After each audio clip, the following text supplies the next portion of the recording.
It's 9 p.m. on the East Coast of America, and live from the WACA studios, this is Good Night.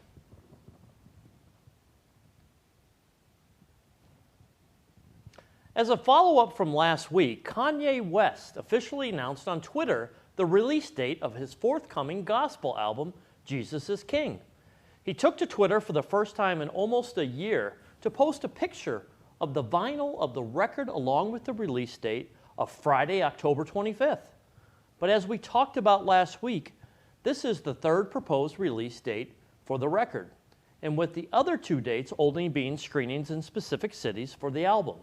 Even still, you'll remember one of our producers is a big Kanye West fan, and he has been anxiously awaiting any news about the album. So here's what we had to say about the situation.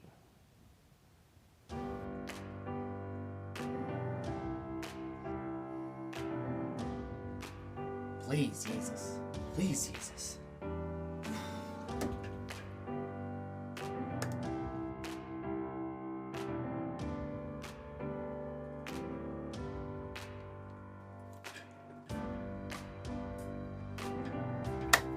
Praise Jesus. Praise Jesus. Praise Jesus indeed, Connor. In another follow-up story, singer, songwriter Mike Posner, the artist behind the Grammy-nominated I Took a Pill in Ibiza, set out on a walk across America 6 months ago. But we picked up the story when the artist was bit by a snake and hospitalized 2/3 of the way through the journey. It delayed him, but clearly did not stop him, as he finished his trek at Venice Beach, California last Friday. His mantra for the journey was, keep going, and keep going he did, even though a rattlesnake bit him and cost him almost a month in rehab. He celebrated earlier in the month by dropping new music for his fans, and at the conclusion of a truly epic voyage, we can say for sure that Mike Posner is definitely cooler than us.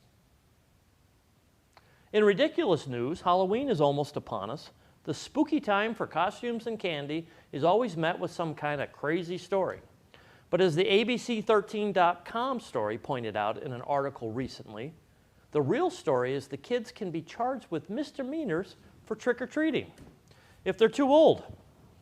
In the article, they detailed a few counties across the nation in which where if you're over 13, or some instances even 12 years old, you could be slapped with a fine and even get 6 months in jail. This is the case for fun-hating towns in Virginia and North Carolina, who have also instituted curfews of 7 or 9 p.m., depending on the region. This is a shame for kids across the nation, and we here at Good Night hope this trend does not spread, because what am I going to do with the Batman costume I've been working on all month? And the poor organizers of last month's Straight Pride Parade won't be able to wear their clown costumes. Somebody has to stop this before we get a national Halloween regulation. This has already gone too far, but if you're not in the affected counties, be safe on Halloween and dress up to your heart's content. Some box office news coming from this weekend as the DC supervillain movie Joker snags another win, beating out the Will Smith action movie Gemini Man for the second week in a row. Now, Gemini Man is expected to lose $75 million, according to The Hollywood Reporter, a conclusion that was completely expected by anyone who saw the trailer, but clearly not by anyone at the Paramount boardroom. Bad reviews came in as soon as the embargo was lifted, and even the film's gimmick of a de-aged Will Smith fell on deaf ears because it's like the third time we've seen that this year. Another gimmick that didn't end up working out was some private screenings of the film were shown in 120 frames per second, almost 100 frames per second more than the industry standard. It was supposed to make the film look more crisp. But in one of the first times the frame rate has been used on a major Hollywood production. But like when The Hobbit was released in 60 frames per second, nobody really cared enough about it.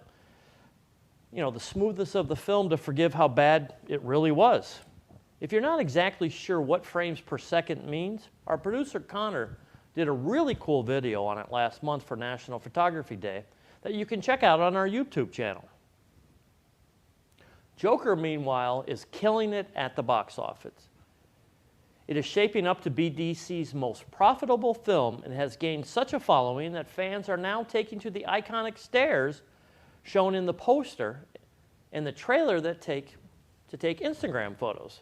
The stairs are located in the Bronx in New York, and locals say it is a very good area for snagging some likes.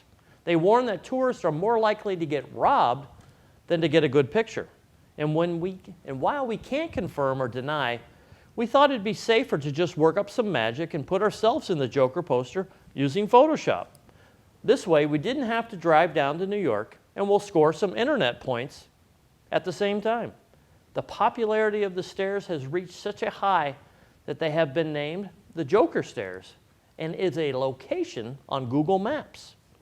Unfortunately, we tried to test this, but it seems not to work anymore. Either way, we hope you enjoy our Joker poster.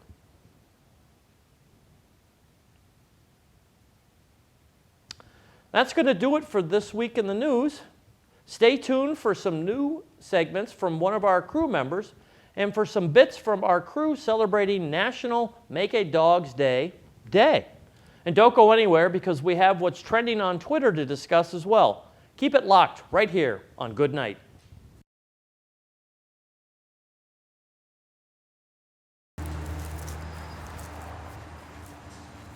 So, today is National Make a Dog's Day. And I'm here with my little pup to try to make his day today. But the main focus of the day is so we can kind of raise awareness of shelter dogs. Hi. Now, this boy is not a shelter dog, but there are thousands and millions of shelter dogs all over the country that need homes. So if you go to adoptapet.com, you can find your nearest shelter and adopt a pup just like this one. Hey, you're being a good boy. So what can you do to make this little boy's day? You can give him a treat. Hey, it's a good boy. You want a treat? Oh, it's a good boy. And maybe take your pup on a nice long walk. But of course, nothing can beat the belly rub. And remember, go to adoptapet.com and find your nearest shelter, and you can either adopt a shelter pet if you think it's the right time for you, or you can volunteer and spend some quality time with little puppers like these every day. So, enjoy National Make a Dog's Day, and we'll be right back here on Good Night.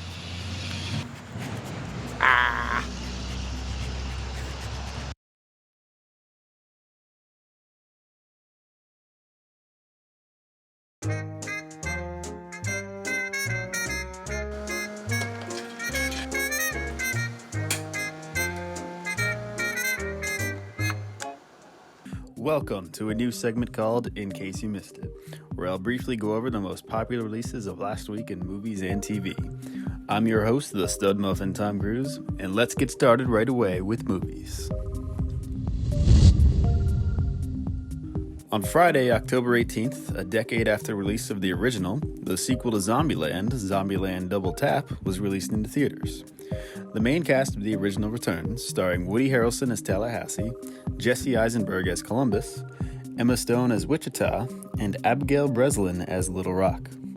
Perhaps the most notable difference in the sequel is Abigail Breslin, who was just 13 years old in the original Zombieland and is now 23 years old in the sequel.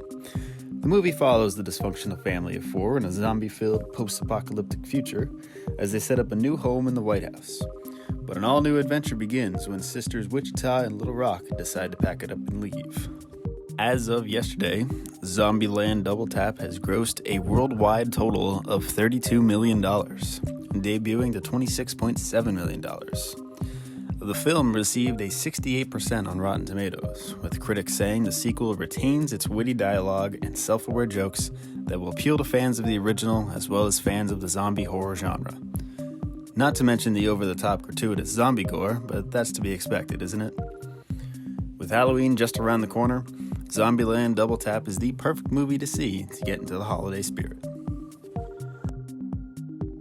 Released on October 18th alongside Zombieland Double Tap was the sequel to 2014's Maleficent, Mistress of Evil.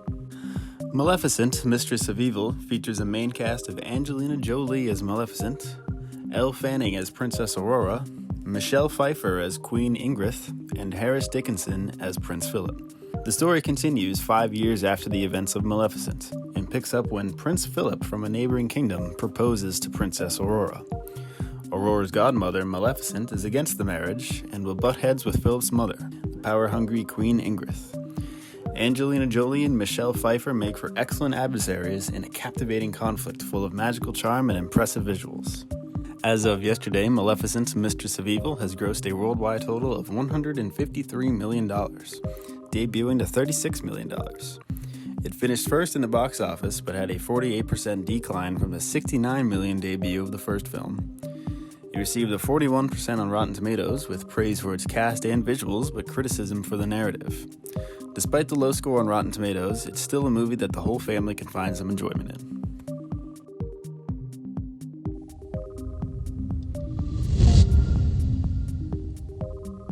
Tuesday saw the return of the highly ranked show Arrow for its 8th and final season.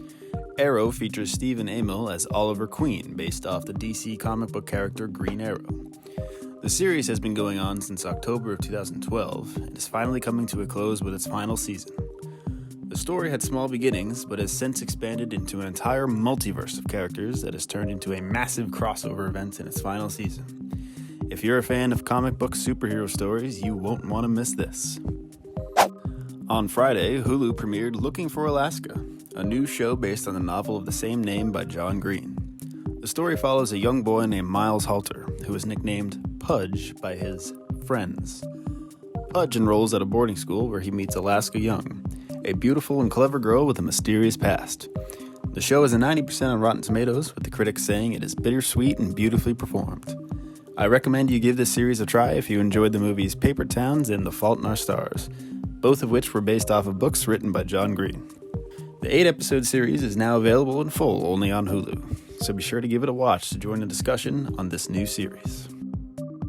On Friday, Netflix premiered Living with Yourself, a new sci-fi comedy series starring Paul Rudd about a man who, after seeking a mysterious self-improvement treatment, accidentally replaced himself with a new and improved clone of himself. The show has an 86% on Rotten Tomatoes, with critics saying that it is strange, surreal, surprising, and engaging thanks to its clever writing and Paul Rudd's dueling performances. Tom Brady even makes a hilarious cameo, so be sure to watch the 8-episode season only on Netflix to join the discussion while it's still fresh. That'll do it for this week's segment of In Case You Missed It. Be sure to tune in next week to catch up on the most popular releases of this week. I'm your host, the Stud Muffin Tom Cruise, and keep it locked to Good Night.